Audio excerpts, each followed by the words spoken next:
Bismillahirrahmanirrahim. Assalamualaikum warahmatullahi wabarakatuh. Anak-anak kelas 4 yang Bapak banggakan, alhamdulillah pada hari ini kita semuanya memasuki pertemuan yang kedua materi pembelajaran fikih kelas 4. Jika pada sebelumnya kita sudah mempelajari tentang pengertian, kemudian hukum, syarat sah, syarat wajib sholat Jumat, maka pada hari ini kita akan belajar tentang apa-apa saja amalan sunnah dan tata cara sholat Jumat. Namun sebelum kita memulai pembelajaran ini, marilah bersama-sama kita buka dengan lafaz basmalah. Bismillahirrahmanirrahim. Baik anak sekalian, langsung saja pembelajaran kita hari ini dasar 3.4 cara sholat Jumat. Bapak berharap setelah mempelajari materi ini kalian akan dapat menyebutkan amalan-amalan sunnah dalam sholat Jumat, kemudian menjelaskan tata cara pelaksanaan sholat Jumat, dan yang terakhir kalian akan dapat menjelaskan ketentuan makmum masbuk dalam sholat Jumat.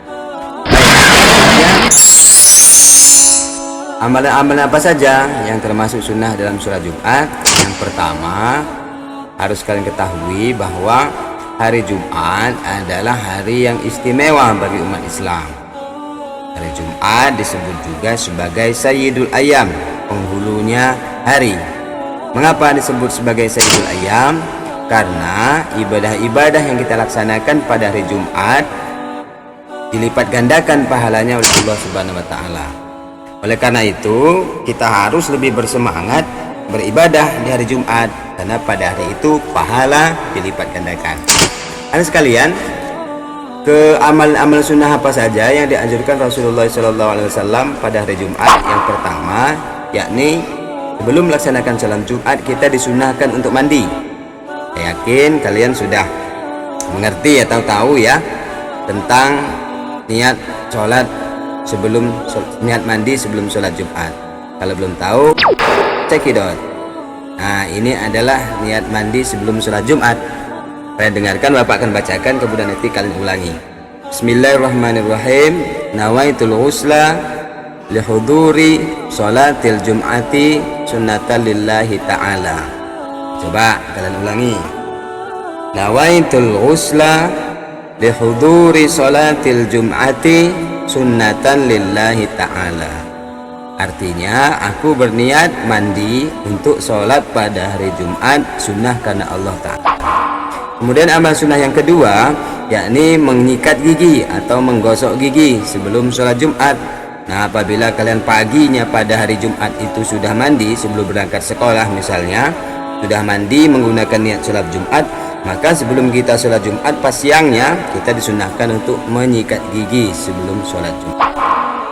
Kemudian yang ketiga yang merupakan sunnah pada hari Jumat yaitu memotong kuku, menggunting kumis, dan menyisir rambut.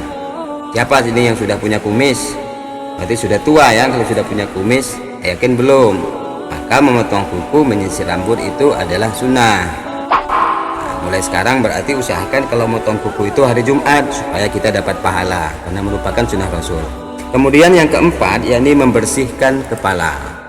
Selanjutnya yang kelima, memakai pakaian yang lebih baik dan bersih, diutamakan yang berwarna putih. Pakaian yang baik dan bersih itu bukan berarti harus baru, tetapi yang rapi, dicetrika, dan warnanya putih itu lebih utama karena merupakan sunnah Rasul dan kita akan mendapat pahala apabila kita pergi Jumatan menggunakan pakaian berwarna putih. Kemudian yang keenam, memakai wangi-wangian. Nah, anak-anak mungkin biasa dibelikan orang tua, beli parfum, beli minyak wangi dan sebagainya macamnya. Harus anak-anak ketahui bahwa minyak wangi atau parfum itu ada dua macam. Ada yang menggunakan alkohol, ada yang tidak menggunakan alkohol atau non alkohol.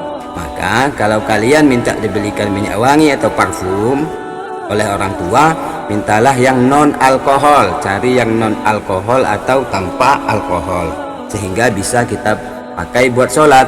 Kalau parfum yang ada alkoholnya nggak boleh kita pakai buat sholat. Kemudian yang ketujuh, bersegera datang ke masjid sebelum khatib naik mimbar. Siapa itu khatib? Khatib adalah orang atau ustadz yang nanti akan menyampaikan khutbahnya pada hari Jumat. Nah, sebelum ustadz itu datang atau orang itu datang, kita harus terlebih dahulu berada di masjid. Itu sunnah.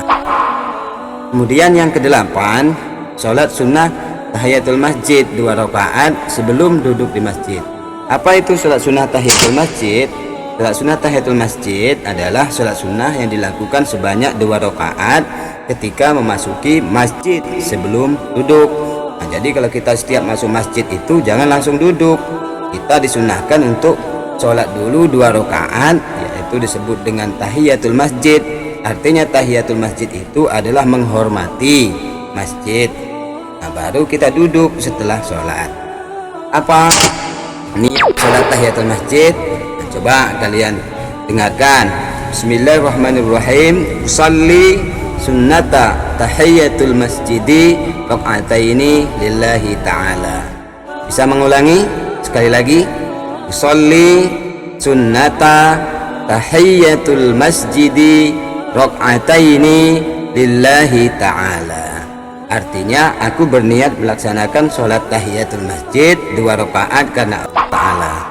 Kemudian amalan sunnah yang ke-9, yakni membaca Al-Quran, memperbanyak zikir dan doa. Ya, biasa kalau zikir yang Bapak biasa lakukan itu cukup pendek saja, nggak usah panjang-panjang, yang penting banyak. Ini contohnya, subhanallah wa bihamdih, subhanallah wa bihamdih, subhanallah wa bihamdih. Biasanya kalau kita lihat bapak-bapak itu kan menggunakan tasbih dalam menghitung zikirnya ya. Kemudian doa. Nah, doa yang tepat untuk kalian karena kalian adalah pelajar. Doa Rabbi zidni ilma warzuqni fahma waj'alni minas sholihin. Artinya, ya Allah, tambahlah ilmuku atau perbanyaklah ilmuku, warzuqni fahma, berilah aku cepat paham, kemudian waj'alni minas sholihin, dan jadikanlah aku anak yang soleh.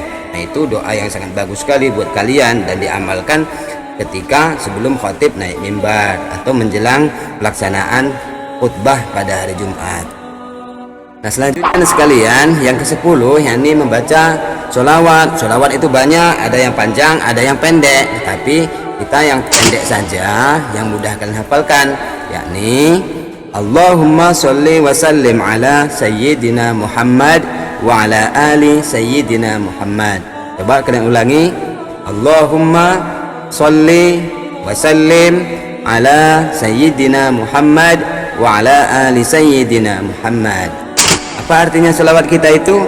Ya Allah, limpahkanlah keselamatan dan kesejahteraan ke atas Nabi Muhammad dan ke atas keluarganya.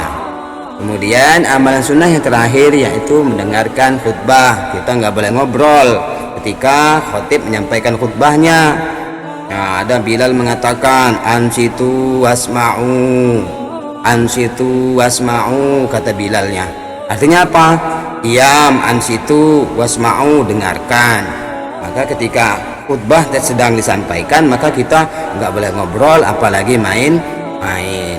Nah, itu sekalian adalah amalan-amalan sunnah, ada 11 yang Bapak sampaikan di sini, semoga bisa kalian pahami. Nah, untuk berikutnya yakni apa saja, bagaimana tata cara sholat Jumat. Nah, perlu kalian ketahui bahwa tata cara sholat Jumat hampir sama dengan sholat fardu. Sholat fardu itu adalah sholat 5 waktu, maghrib, isya, subuh, zuhur, asar. Nah, kemudian gerakannya juga sama, bacaan-bacaannya juga sama, tetapi ada perbedaan. Apa yang membedakan sholat Jumat dan sholat fardu? Misalnya yang pertama, sholat Jumat harus didahului oleh 2 khutbah, sementara sholat fardu tidak didahului oleh 2 khutbah. Kemudian yang pasti juga berbeda yaitu lafal atau bacaan niat sholat Jumat. Kalian pasti sudah tahu ya, khususnya untuk yang laki-laki yang biasa melaksanakan sholat Jumat. Nah, tapi coba kita perhatikan apakah sudah benar niat kalian.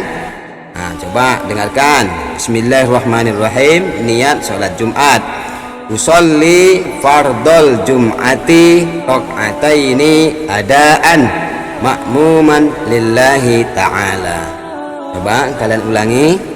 Usolli fardol Jum'ati rok'ataini adaan ma'muman lillahi ta'ala. Artinya, aku niat melakukan sholat Jumat 2 rakaat sebagai makmum karena Allah Ta'ala. Karena kalian masih kecil, belum bisa jadi imam, jadi pastinya kalian adalah makmum ya. Maka gunakan niatnya sebagai makmum. Nah, lalu bagaimana tata cara pelaksanaan sholat Jumat? Yang pertama, ketika masuk masjid, kita disunnahkan mendahulukan kaki kanan dan membaca doa masuk masjid. Bapak yakin kalian sudah tahu ya doa masuk masjid. Mungkin di kelas 1, kelas 2, atau kelas 3 itu sudah diajarkan. Nah, apa bacaannya? Silakan dibaca. Allahumma ftahli abwaba rahmatika. Allahumma ftahli abwaba rahmatika. Ya Allah, bukalah untukku pintu-pintu rahmatmu. Jadi ini kita baca ketika mau masuk masjid dan mendahulukan kaki kanan. Kemudian yang kedua, tata cara yang kedua yaitu setelah masuk masjid jangan duduk terlebih dahulu, namun laksanakanlah sholat sunnah tahiyatul masjid. Nah, seperti yang saya tadi sudah kita Bapak sampaikan. Kemudian yang ketiga, perbanyaklah zikir, bersolawat, dan membaca Al-Quran sambil menunggu khutbah dimulai. Jangan main-main, apalagi ngobrol, apalagi sambil lari-lari, itu nggak boleh. Kemudian yang keempat, sesaat sebelum khutbah Jumat dimulai, kita disunnahkan juga untuk melaksanakan sholat sunnah qobliyah 2 rakaat. Apa itu sholat sunnah qobliyah? Sholat sunnah qobliyah itu adalah sholat 2 rakaat yang kita laksanakan sebelum melaksanakan Jumatan. Nah, kalau waktu sholat Jumat ini biasanya sebelum khotib naik mimbar bilang sudah azan pertama. Nah, setelah azan pertama itu biasanya bapak-bapak kita bangun untuk sholat 2 rakaat. Nah, itu namanya sholat qobliyah sebelum Jumat ya. Apa niatnya? Qobliyah Jumat. Bismillahirrahmanirrahim. Usolli sunnatal Jum'ati rakaataini mustaqbilal qiblati qabliyatan lillahi ta'ala. Coba kalian ulangi. Usolli sunnatal Jum'ati rakaataini mustaqbilal qiblati qabliyatan lillahi ta'ala. Nah, artinya saya niat sholat Jumat 2 rakaat menghadap kiblat sebagai qabliyah karena Allah Ta'ala. Allahu Akbar, kita takbir, artinya 2 rakaat. Kemudian yang kelima, ketika kita sudah melaksanakan sholat, khotib naik mimbar atau khotib akan menyampaikan khutbahnya, maka tugas kita selaku makmum adalah mendengarkan secara seksama khutbah yang dibacakan khotib. Ini sunnah, tata caranya. Kemudian yang keenam, setelah pembacaan khutbah, sholat Jumat pun dimulai. Biasanya kalau khotibnya sudah turun dari mimbar kan bilalnya langsung qomat. Nah, setelah qomat kita langsung sholat Jumat. Persis pelaksanaannya sholat Jumat itu seperti sholat fardu sebagaimana tadi Bapak sampaikan. Kemudian setelah selesai sholat Jumat, kita berzikir dan berdoa terlebih dahulu, jangan langsung pulang. Kita harus berzikir, berdoa, astagfirullahaladzim, kemudian berdoa rabbighfirli wali walidayya rabbi zidni ilma warzuqni fahma. Tadi itu kita baca ya. Karena hari Jumat ini adalah Sayyidul Ayyam. Sayyidul Ayyam itu di samping pahalanya dilipat gandakan, juga doa-doa yang kita sampaikan itu akan dikabulkan oleh Allah Subhanahu wa taala. Semoga cita-cita kalian dikabulkan oleh Allah Subhanahu wa taala. Harus banyak-banyak berdoa. Kemudian yang ke-10, tata cara yang ke-10 yakni selesai berdoa kemudian kita keluar dari masjid. Nah, kalau tadi masuk masjid itu kita menggunakan kaki kanan, sekarang kalau kita keluar kita disunahkan untuk mendahulukan kaki kiri dan membaca doa. Apa doanya? Bismillahirrahmanirrahim. Doa keluar masjid. Allahumma inni as'aluka min fadlik. Sangat pendek ya, supaya yakin kalian mudah menghafalnya. Allahumma inni as'aluka min fadlik. Dan sekalian, itu tadi adalah 11 tata cara pelaksanaan sholat Jumat yang harus bisa kalian laksanakan. Nah, kemudian yang terakhir, materi yang terakhir pada pertemuan yakni tentang ketentuan makmum masbuk. Apa sih itu makmum masbuk? Nah, kita kan sebagai manusia biasa kadang-kadang karena beberapa hal, ada berbagai hal, kita akhirnya telat berangkat ke masjid. Nah, telat berangkat ke masjid dalam melaksanakan sholat Jumat itu. Nah, itu namanya makmum masbuk. Makmum masbuk adalah makmum yang terlambat dalam mengikuti jamaah, dalam hal ini sholat Jumat. Artinya makmum masbuk adalah orang yang terlambat melaksanakan atau datang ke masjid untuk menunaikan sholat Jumat. Nah, jika dalam sholat fardu makmum masbuk atau makmum yang terlambat itu dalam sholat fardu cukup menambah rokaat, sejumlah rokaat yang ditinggalkan ketika berjamaah. Namun tidak demikian dengan makmum masbuk sholat Jumat. Ada beberapa ketentuan perbedaan makmum masbuk sholat fardu dengan makmum masbuk sholat Jumat. Coba kita lihat yang pertama. Apabila makmum masbuk hanya tertinggal 1 rokaat sholat Jumat, maka ia cukup menambah 1 rokaat sholat saja.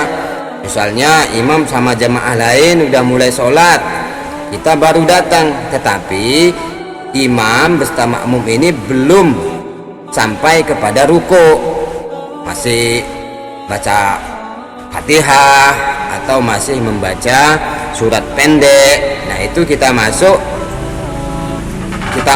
itu masih belum terlambat namanya. Tapi kalau imam sudah bangun dari rukuknya, misalnya pas kita masuk pertama itu imamnya sudah sujud, nah berarti kita sudah ketinggalan 1 rakaat.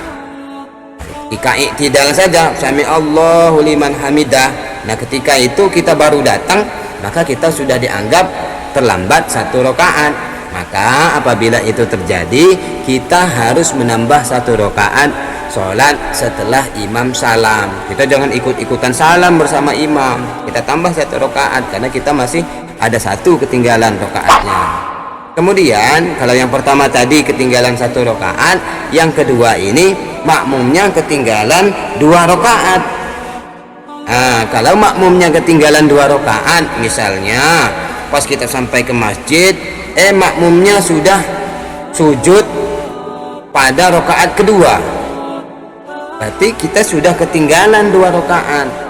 Nah, kita langsung niat sholat Jumat mengikuti apa yang dilakukan imam dan makmum jamaah pada saat itu. Misalnya ketika dia duduk, ketika dia sujud, kita sampai, maka kita langsung baca niat usolli fardhu Jum'ati ini mustaqbil qiblah lillahi ta'ala. Langsung takbir, letakkan tangan di atas perut, antara perut dan dada, kemudian langsung ikut sujud bersama imam, ikut sujud.